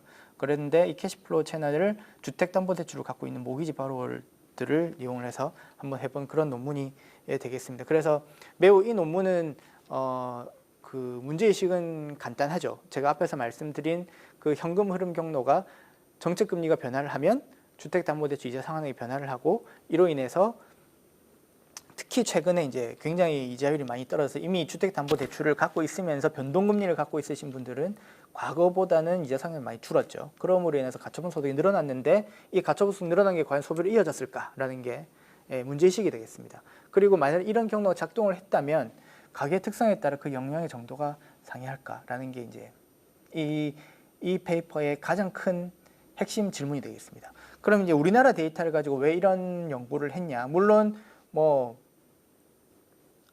꼭 환경이 좋지를 않아도 이런 거 경로가 과연 우리나라에서 작동을 하고 있는지를 보는 건 굉장히 의미 있다고 할 수 있겠으나, 국제적으로 봐도 우리나라 같은 경우는 이미 아시다시피 굉장히 가계부채가 많은 나라 중에 한 국가입니다. 저희 왼쪽 그림 보시면 빨간 선으로 제가 해놨는데요. 이 그래프는 GDP 대비 가계부채량이 얼만큼 되느냐를 본 게 되겠고요. 그걸 보시면은 요 옆에 있는 뭐 덴마크, 네덜란드, 노르웨이, 뭐 스웨덴 이런 북유럽 국가들을 제외하고서는 우리나라가 굉장히 높고요. 그다음에 OECD 전체 평균보다도 훨씬 지금 웃도는 그런 수치를 보여주고 있습니다. 그렇기 때문에 이 말은 우리나라에서 제가 연구한 이 경로가 굉장히 중요한 경로 중에 하나다라고 생각할 수 있겠고요. 그 다음에 앞에서 제가 이 기준금리를 변화를 시키면 시장금리, 그 중에서도 은행의 여수신금리가 변한다고 이렇게 말씀을 드렸는데, 오른쪽 그래프는 그걸 보여주는 그래프라고 생각하시면 되겠습니다. 밑에 있는 회색 이렇게 계단형처럼 돼 있는 거는 2012년 1분기부터 쭉 기준금리의 변화를 지금 나타낸 거고, 그 위에 있는 검은색 같은 경우는 코픽스라는 금리를 나타낸 겁니다. 코픽스 금리는 은행들이 자금 조달 관련 정보를 기초로 산출되는 자금 조달 비용 지수인데, 이게 무슨 말이냐면 은행들은 주택담보대출이나 신용대출을 내주기 위해서 예금을 받죠. 예금을 받으면 예금을 받는 사람한테는 또 이자를 줘야 되기 때문에 그게 과연 그게 자금 조달을 하는 비용이 되겠습니다. 그리고 은행들이 그것뿐만 아니라 뭐 금융 채권을 발행한다거나 뭐 이렇게 해서 자금 조달을 비용을 하기 때문에 이제 그렇게 은행이 사람들한테 돈을 빌려주기 위해서 자금을 조달하는 과정에서 비용이 얼마나 들었냐, 이제 이거고요. 이 코픽스라는 거는 기준, 여기에서 일정 부분 가산하는 금리가 이제 주택담보대출 금리가 되기 때문에 주택담보대출 금리의 기준이 되는 금리라고 생각을 하시면 되겠습니다. 그래서 이 두 개의 추이를 보니까 한국은행이 기준금리를 쭉 내리니까 이 코픽스가 쭉 떨어지는, 그래서 앞에서 말씀드린 지금 이 한국은행 기준금리가 여수신금리로 파급이 되는 이 효과는 굉장히 잘 작동을 하고 있다, 이제 이렇게 생각을 하시면 될 것 같고요. 그래서 이 페이퍼 같은 경우는 한국은행 가계부채 DB를 이용을 했습니다. 그래서 한국은행 가계부채 DB에 존재하는 주택담보대출 차입자가 약 10만 명 자료를 가지고 분석을 했고요.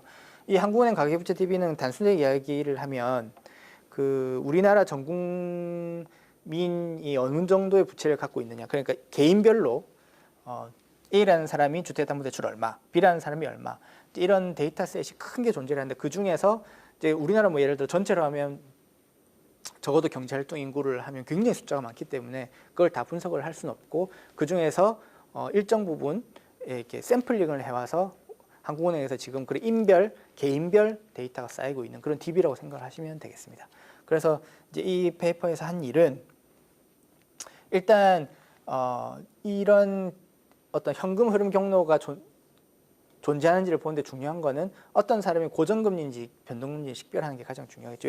왜냐하면 고정금리로 대출을 했다는 말은 아무리 중앙은행에서 금리를 내린데 한들 그 사람들이 갖고 있는 대출 금리는 변하지 않는다라는 게 되기 때문에 어떤 사람이 고정금리냐 어떤 사람이 지금 변동금리 주택담보대출을 갖고 있는 식별이 중요하고요. 그래서 한국은행 가계부채 DB에는 이자 상환액 정보가 있기 때문에 이 이자 상환액 정보를 이용을 해서 이자 상환액 정보도 있고 대출 잔액 정보도 있기 때문에 이걸 이용해서 식별을 했고요. 그 다음에 두 번째 2번에서는 좀 생소하신 단어가 나왔는데 Interest Induced MPC라고 되어 있는데 일단 MPC는 한계 소비 성량을 이야기를 하는 겁니다. 한계 소비 성량이라는 거는 우리가 교과서에서 배운 것처럼 그 소득이 예를 들어 1원이 상승했을 때 소비가 얼만큼 상승을 하느냐 이제 그걸 말하는 건데 앞에 Interest Induced라는 말이 붙은 거는 이게 그냥 소득이 아니라 이자 상환액이 줄어서 생긴 가처분 소득이 증가하기 때문에 이자 상환액에 의해서 발생된 MPC라고 해서 Interest Induced라는 말이 붙었고요. 그래서 이 한계 소비 성량이 가계마다 다를 거냐라는 걸 생각을 해보시면 일단 제가 한 거는 유동성 제약이 있는 가구 없는 가구, 그 다음에 신용 접근성이 좋은 가구 나쁜 가구, 부채가 많은 가구 적은 가구 이제 이렇게 나눠서 이런 한계 소비 성량을 한번 추정을 해봤습니다. 다음으로 넘어가겠습니다. 그래서 이 유동성이라는 걸 어떻게 측정을 했냐 궁금해하실 것 같아서 준비를 해왔는데요. 일단 가장 흔하게 쓰이는 건 연소득입니다. 당연히 소득이 많은 사람이 유동성이 많을 거기 때문에 이건 흔히 쓰이는 거고요. 제가 두 번째 사용한 거는 이 소득 대비 지출액이 얼만큼 되느냐 그 비율을 한번 봤는데요. 옆에 적힌 것처럼 일단은 제출을 갖고 있는 원리금 상환액에다가 신용카드 이용액을 더하고요. 이제 그걸 소득으로 나눈 거죠. 그러면 이게 제가 가정한 거는 애초에 논문을 시작할 때 이게 높은 사람은 유동성이 매우 없는 사람인데 왜냐하면은 지금 대출 갖고 소비하고 나면 남는 금액이 얼마 안 된다는 걸 의미하기 때문에 그렇습니다. 그래서 이게 유동성을 측정하는 변수가 될 수 있다라는 것을 이제 뒷받침하기 위해서 두 가지 증거를 제시를 했는데요. 이 표에 보시면 Insolvency Experience Ratio라고 하는 중간에 있는 겁니다. 이게 뭐냐면 지금 제가 한 일은 여기서 일단은 개인별로 다 위에 말한 제가 저 비율을 구했고요. 그래서 그 비율을 가지고 상중하로 한번 나눠봤습니다. 그래서 여기서 하이라고 되어 있는 게 이제 저 비율이 높기 때문에 유동성이 적은 가구가 되겠죠.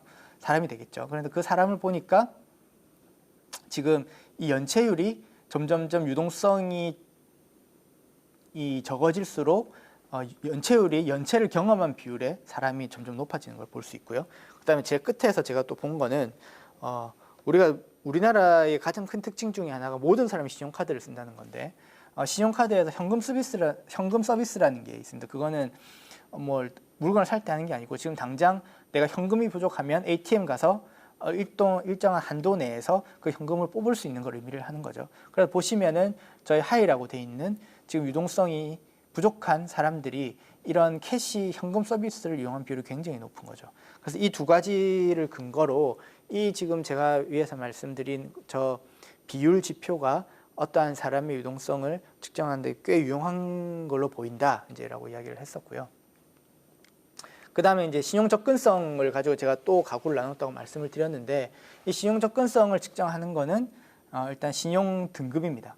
신용 등급 같은 경우는 경험을 해보신 분들도 있을 것 같은데 신용 등급이 좋으면은 은행에 가서 쉽게 돈을 빌 수 있는 반면에 일정 등급 이하로 내려가면 은행에서 더 돈을 빌려주지 않기 때문에 그거는 어떤 개개인의 신용 접근성을 측정하는 아주 중요한 변수 중에 하나라고 생각하시면 되고요. 그 다음에 업권을 썼습니다. 여기서 생각을 해볼 거는 사람들이 왜 비은행에서 주택담보대출을 빌릴까라는 걸 한번 생각을 해봐야 되는데요.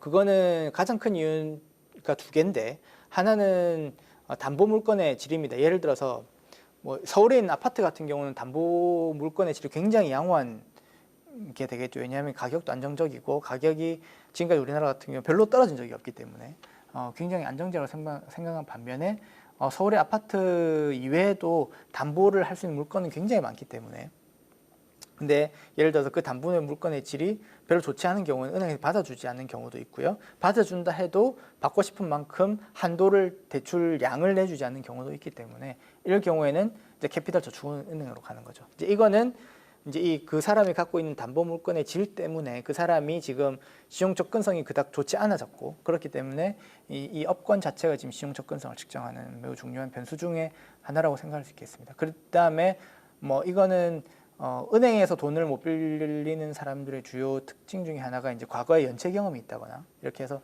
신용 상태가 매우 나쁜 경우 제가 앞에서 말씀드린 신용 등급과 유사한 이야기인데요. 그럴 경우 대출을 거절당할 가능성이 높은 거죠. 그래서 이 두 개를 이제 지금 신용 접근성을 측정하는 걸로 썼고요.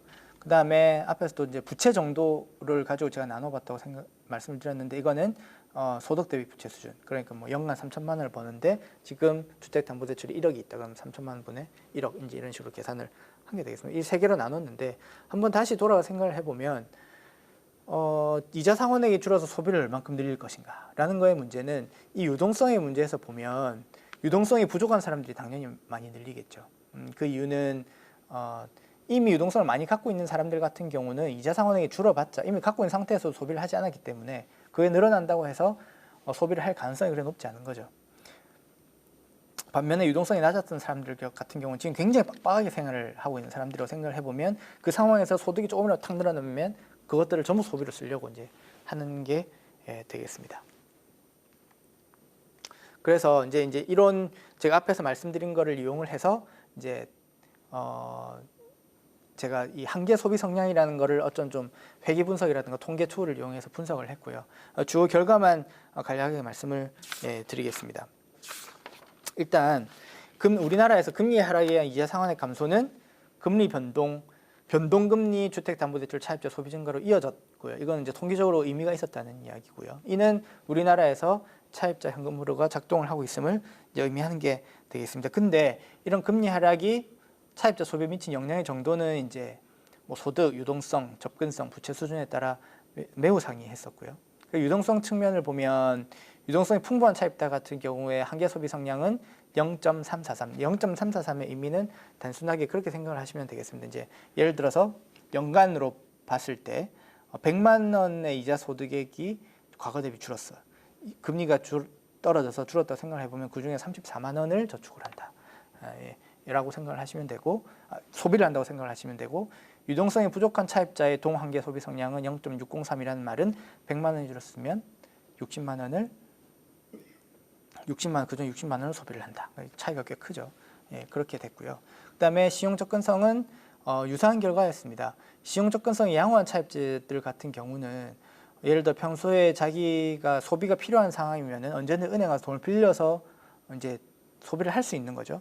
근데 신용 접근성이 낮은 사람들 같은 경우는 소비를 하고 싶어도 돈을 빌릴 수가 없기 때문에 소비를 못하는 상황이었습니다. 이 상황에서 이자 상환액이 줄었다고 가정을 해서 가점소득이 증가를 하면 한계 소비 성향이 더 높게 나타나는 거죠. 그 다음에 이제 부채 수준을 보면 이제 이 결과가 좀 재밌는데 부채 수준이 높은 차입자 같은 경우는 이자 상환의 감소는 소비보다 원금 상환에 더 큰 영향을 미쳤다. 이 말은 이제 이자 상환액이 줄은 사람들 같은 경우는 두 가지를 선택할 수 있겠습니다. 부채를 갖고 있는 사람들 같은 경우 두 가지를 생각해 볼 수 있는데 하나는 그걸 쓰는 거죠. 소비를 하는 거고 하나는 이거를 모아서 이제 원금을 상환하는 데 쓰는 겁니다. 그러면 이제 이게 부채가 높고 낮음에 따라서 다를 수 있는데 부채 수준이 높은 사람들 같은 경우는 지금 너무 부채를 많이 갖고 있어서 그 부채 수준 자체가 너무 부담이 되는 거죠. 그래서 이런 사람들 같은 경우는 이자 상환액이 줄은 걸 소비를 하기보다는 일단 차곡차곡 모아서 빨리 부채를 좀 갚아보자라는 생각이 지금 하게 되면 이제 이런 현상이 발생을 하게 되는 거죠. 그래서 이게 무엇을 의미하는가 하는 거는 유동성 및 신용 접근성이 낮아 소비에 제약을 받고 있어도 그런 사람들이 부채를 너무 많이 갖고 있어 버리면 소비보다 딜레버리징은 거는 부채 수준을 계속 자기가 갖고 있는 부채 수준을 계속 낮추는 거라고 생각을 하시면 되겠습니다. 그래서 이게 이제 이 논문에 무엇을 의미하느냐라고 하는 거는 일단 우리나라에서 통화 정책이 어떻게 바뀌면 그 효과의 크기를 이제 가늠을 해봐야 되는데요. 그 효과 크기가 어느 정도 될 거냐 하는 거는 이 주택담보대출을 보유한 사람들의 특성에 굉장히 의존을 하는 거죠. 주택담보대출을 갖고 있는 사람들이 대부분 굉장히 유동성이 풍부한 사람들이다 하면 그 사람들은 반응을 하지 않을 거고요. 근데 그 사람들이 굉장히 좀 유동성이 없는 사람들이 하면 반응을 할 텐데, 또 한 가지 주요한 거는 그럼에도 불구하고 부채를 너무 많이 내줘 버리면 그 사람들은 다 돈을 갚으려고 하기 때문에 통화 정책에 또 파급 효과가 떨어질 수 있고, 이제 이런 경로가 함의를 가진다고 생각하면 되겠습니다. 두 번째 논문으로 넘어가겠습니다. 첫 번째 논문은 제가 쓴 논문인 반면에 두 번째 논문, 세 번째 논문은 굉장히 유명한 저널에 실린 페이퍼고요. 굉장히 유명한 학자들이 쓴 겁니다. 그래서 보시면 이 두 번째 논문 같은 경우는 제가 앞에서 쓴 논문 같은 경우는 그냥 주택담보대출을 보유한 사람만 가지고 분석을 한 논문이었죠. 근데 이 논문 같은 경우는 그들뿐만 아니라 전체 가구를 대상으로 분석을 했고요. 전체 가구를 세 가지 특성으로 한번 나눠봤습니다. 첫 번째는 부채 없이 주택을 보유한 가구가 있을 수 있고요. 그 다음에 주택담보대출을 보유한 가구. 주택담보대출을 보유한 가구는 일단 주택이 있어야 되니까 이 사람들 일단 주택은 있는 거죠. 근데 주택은 있는데 이제 대출을 가지고 있는 가구라고 생각을 하시면 되고, 세 번째는 이제 세입자 가구. 집이 없어서 렌트를 해서 살고 있는 그런 가구로 생각을 하시면 되고, 이제 이 사람들이 생각한 거는 이 세 그룹의 어떤 통화 정책에 대한 소비 반응이 다를 것이다. 그리고 반응이 다르다면 왜 다를까? 이제 이런 거를 한번 다룬 그런 논문이 되겠습니다. 그래서 우리가 앞에서 배운 그런 지식들을 가지고 한번 생각을 해보시죠. 뭐 이렇게 이 세 그룹으로 나눈다고 해서 통화 정책에 대한 소비 반응이 왜 다를까?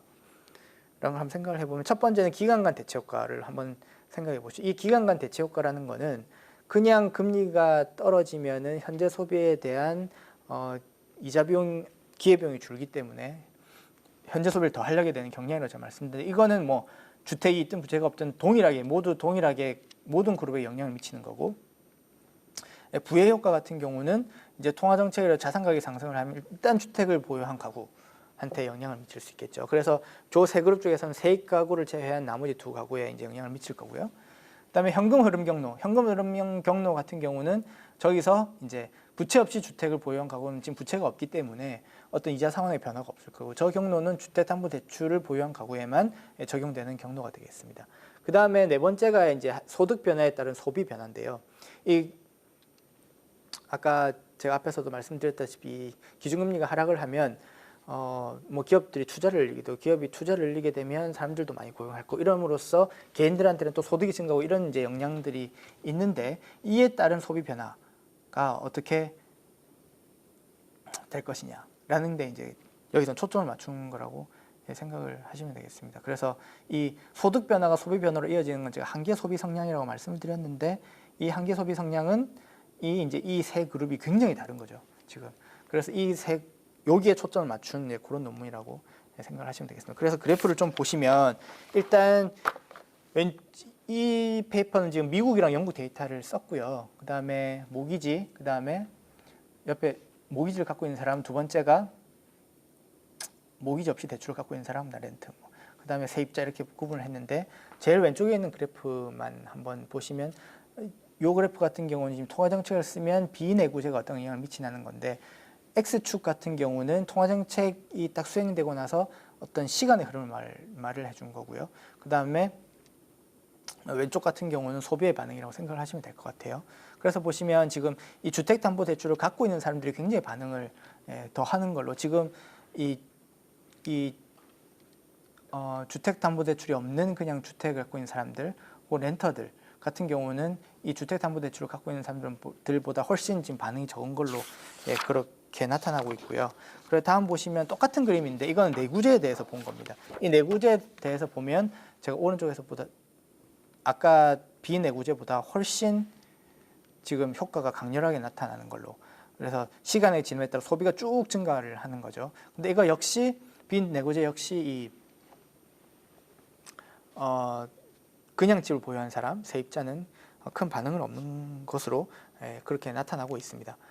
그 다음 그림을 보시면 이제 똑같이 이제 이 내구재에 대한 그림인데 이 학자들이 옆에 보시면 이제 same age라고 동일 연령대를 해놨어요. 이제 이런 게 논문들에 보면 이런 식의 이제 논리를 가지고 계속 논문을 진행을 많이 하는데 이 논리는 어떤 논리냐면 앞에서 이 논문에서는 그룹을 세 가지로 나누었었는데 이 세 가지 그룹으로 나눈 게 어쨌든 주택을 소유하고 부채 없고 그 다음에 주택을 소유하고 부채를 소유하고 그 다음에 그냥 세입 이 이외의 다른 특성들이 굉장히 다를 수 있기 때문이죠. 그래서 앞에서 보인 어떤 소비의 반응이 이런 뭐 부채, 주택 이런 게 아니라 완전 다른 특성에서 나타나는 현상일 수 있는 거죠. 그래서 경제학자들은 그게 아니고 내가 앞에서 나눈 그런 딱 그 특성에 의해서만 지금 이 결론이 나오는 거다라는 걸 계속해서 이제 자기 주장을 강화를 하는데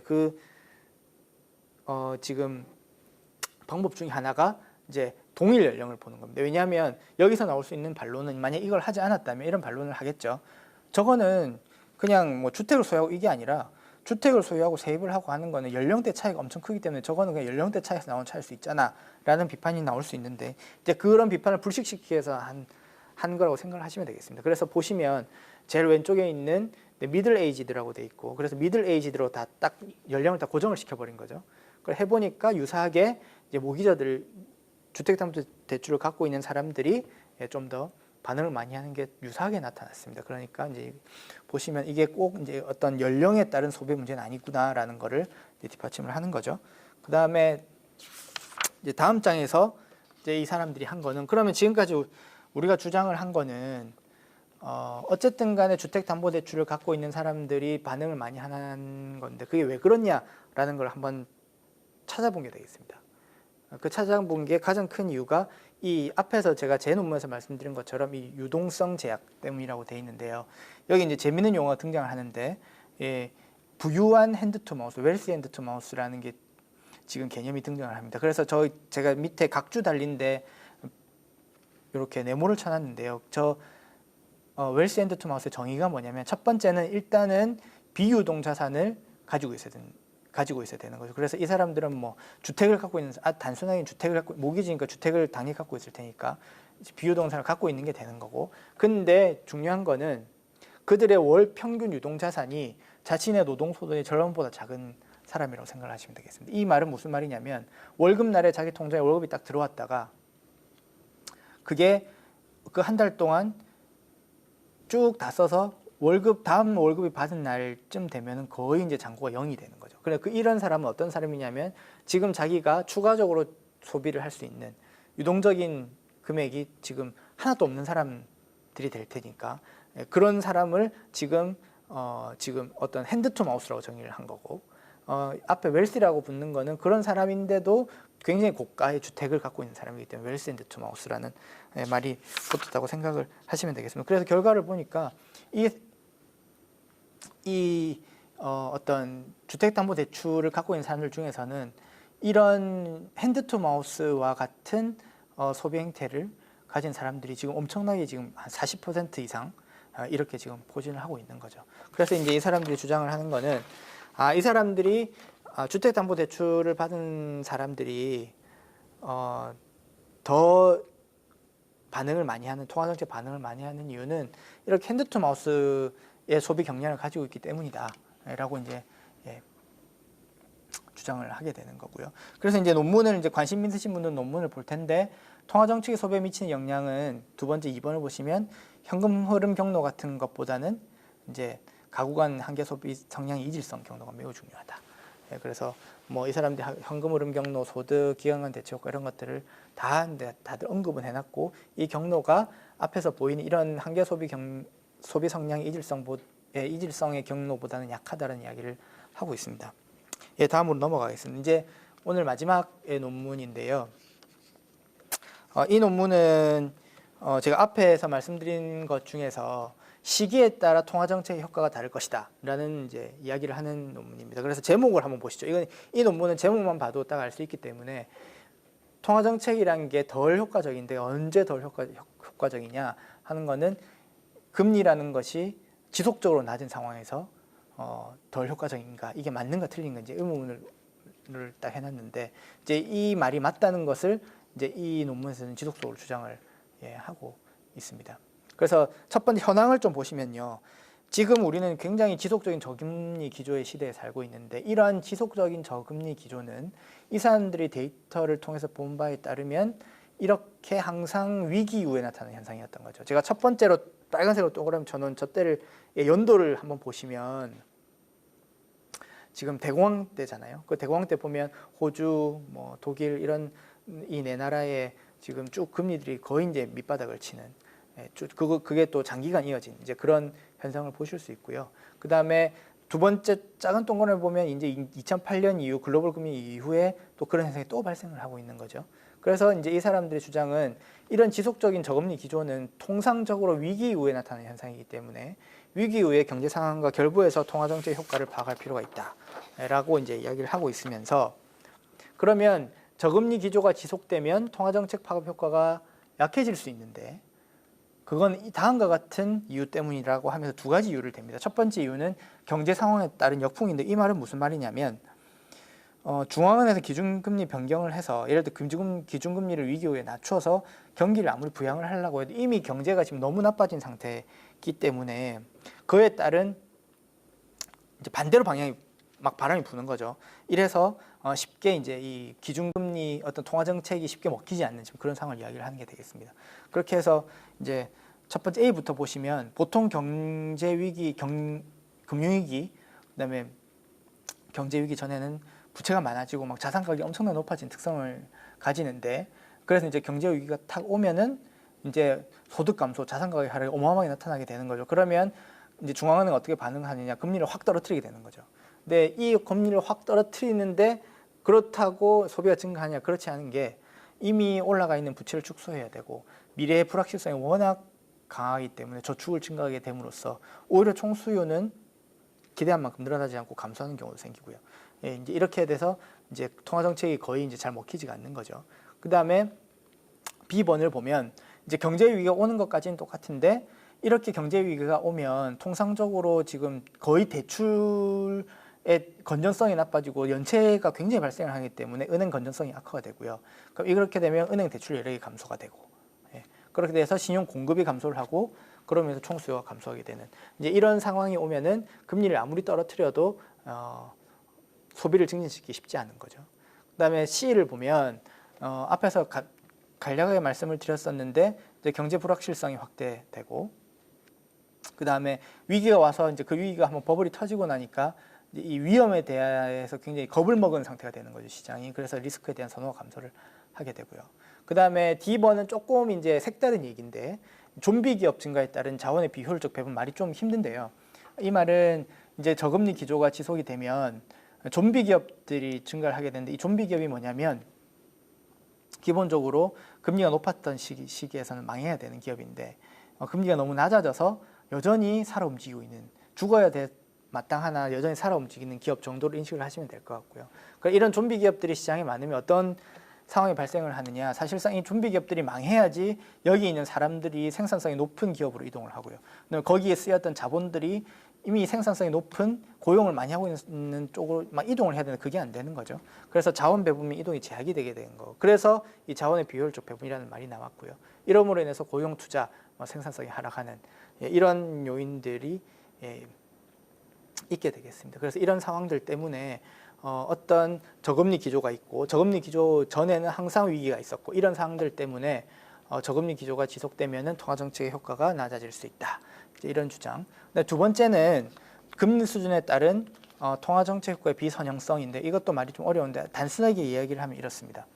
정책 금리가 5%인 상황에서 금리가 떨어지는 것과 정책 금리가 1%에서 상황에서 금리가 떨어진 거 효과가 과연 같을까라는 거죠. 이게 만약에 선형이라고 가정을 하면 그냥 똑같이 25bp씩 떨어졌기 때문에 효과는 같아야 되는데 여기서 주장하는 그 효과는 다르다라고 주장을 하는 거죠. 그 주장에 두 가지 이제 증거가 있는데요. 첫 번째는 저금리 기조에서 금리를 하락하면 이자 소득이 감소를 하게 되고 이자 소득이 감소를 하게 되면 이제 근로소득을 가지고 은퇴 이후의 삶을 사람들이 계속 준비를 하는데 아무리 저축을 해도 거기에 이자가 얼마 안 붙으니까 이제 은퇴 이후의 삶을 준비를 하려면 더 저축을 해야 되는 거죠. 이런 성향이 강해지면은 이자율이 떨어지더라도 소비가 많이 늘지 않겠죠. 그래서 그 경로를 이야기를 하는 거고요. 근데 두 번째 B 같은 경우는 저금리 기조에서 또 금리를 하락시켰다라고 생각을 해보면 어떠한 경제 주체들 같은 경우는 정말 지금 우리나라의 경제 상황이 좋지 않나 보다라고 생각을 하는 거죠. 이건 뭐 어떤 나라도 마찬가지고요. 그래서 한 경제 상황을 부정적으로 인식을 하게 되고 오히려 금리 하락이 경기 부양에는 도움이 안 되는 그런 상황 때문에 이게 어떤 금리 수준에 따라서 통화정책 효과가 같지 않고 금리 수준에 따라 다를 수 있다. 그래서 저금리 기조에서는 다를 거다라는 게 이제 이 사람들의 주장입니다. 그래서 이 사람들이 이제 실증적인 근거를 대는데요. 32개 국가 1995년부터 2015년까지 자료를 이용을 했고요. 그래서 왼쪽만 한번 보겠습니다. 왼쪽이 지금 이게 금리 수준에 따라서 소비가 어떻게 변하는 걸 나타내는 건데 제일 올이라고 돼 있는 거는 전체 데이터를 갖고 한 거고 레이트가 2보다 크다, 3보다 크다, 4보다 크다, 5보다 크다 이제 이렇게 돼 있는 걸 지금 가지고 이제 소비에 반응을 해놨는데 이게 지금 딱 선형이 아니고 이 금리가 5%가 넘어섰을 때가 지금 효과가 제일 좋고요. 근데 금리 수준이 낮아지면 낮아질수록 그 효과는 떨어지는 그런 지금 반응을 보이고 있는 거죠. 그래서 이런 실증 증거를 대면서 확실히 비선형성이 존재를 하는 것 같고 그렇기 때문에 전반적으로 이제 이 사람들이 이야기를 하고 싶은 거는 상황에 따라 금리 수준에 따라 굉장히 통화정책 효과는 다를 수 있다라는 주장을 하는 게 되겠습니다. 예, 이제 마지막 장입니다. 정리하겠습니다. 제가 앞에서 다시 한번 돌아오겠다고 말씀을 드렸었는데요. 다시 한번 기사를 보시죠. 이제 고령화 대비 저축 통화정책 경로 약화 이제 이거 보시면은 제가 앞에서 말씀드린 걸 지금 기억하고 계시다면 그럴 수 있겠다라는 생각이 드실 수 있을 것 같아요. 지금은 굉장히 저금리 시대에 우리가 살고 있고 그러니까 예전보다 은퇴 이후를 위한 저축이 증가해야 되는 상황인데 금리마저 낮은 거죠. 이런 상황이 되면은 중앙은행이 완화적 통화 정책을 쓰더라도 소비 효과는 감소할 수 있게 된다. 이제 이런 맥락에서 이해를 하시면 되고요. 그다음에 통화 정책을 통해 소비를 진작. 이제 이것도 아까 제가 강조를 드렸었는데 이제 기사에서 이런 거를 보시면 제가 말씀드린 금리 경로, 뭐 부의 효과, 은행 경로, 대차 대조표, 기대 경로, 그다음에 위험 선호 경로 이런 거 있었잖아요. 이제 이런 거를 이런 경로들을 통해서 통화 정책이 소비에 미치는구나 이제 생각을 하시면 되고. 그다음에 미래를 걱정 이제 이 키워드도 고령화라는 이슈가 있었고 그다음에 글로벌 금융위기의 불확실성 확대 이제 이런 이슈들 때문에 어떤 미래를 걱정하게 되면은 확실히 통화 정책의 효과가 떨어질 수 있는 거죠. 그다음에 또 한 가지 이렇게 나와 있는 거 보면 고령화가 급속도로 진행되지만 이를 대비하기 위해 저축하는 시간은 상대적으로 짧은 것이 완화적 통화에도 소비가 크게 늘어나지 않는 이유를 하나를 꼽았다. 이건 제가 앞에서 말씀을 안 드렸었는데 이제 이것을 보면서 생각을 하셔야 될 게 통화 정책의 효과가 꼭 이제 이렇게 제가 말씀드린 이런 요인들뿐만 아니라 어떤 우리나라 전체 경제 구조에 의해서도 영향을 받는 거죠. 이건 지금 우리나라 경제의 특성이라고 생각하시면 될 거잖아요. 뭐 남자는 군대를 가야 되고 그 다음에 대학 진학률이 굉장히 높고 이런 것 때문에 지금 기본적으로 돈을 버는 연령이 계속 늦어지고 있는데 그런 것들 때문에 이제 완화적 통화정책의 효과가 적다. 이거는 어떤 금융 사이드를 떠나서 우리나라의 전반적인 특성이라고 할 수 있겠고요. 그다음에 저축이 누적되어 있다면 정상적으로 소비를 할 수 있지만 이 키워드에서도 이제 제가 방금 바로 앞장에서 말씀드린 것처럼 저금리 기조랑 그다음에 고금리 시대를 쓴 거. 저금리 기조하에서는 저축을 하더라도 이제 소득이 많지 않기 때문에 저축에 더 적극적이 되고 이제 이런 경로를 지금 이야기를 하고 있는 것으로 생각을 하시면 되겠습니다. 그래서 뭐 어쨌든 오늘 이런 제 강의를 통해서 앞으로 언론에서 접하신 통화 정책 혹은 한국은행에서 발표하는 어떤 통화 정책에 대한 것들에 대한 이해가 좀 더 잘 될 수 있었으면 좋겠습니다. 이상입니다.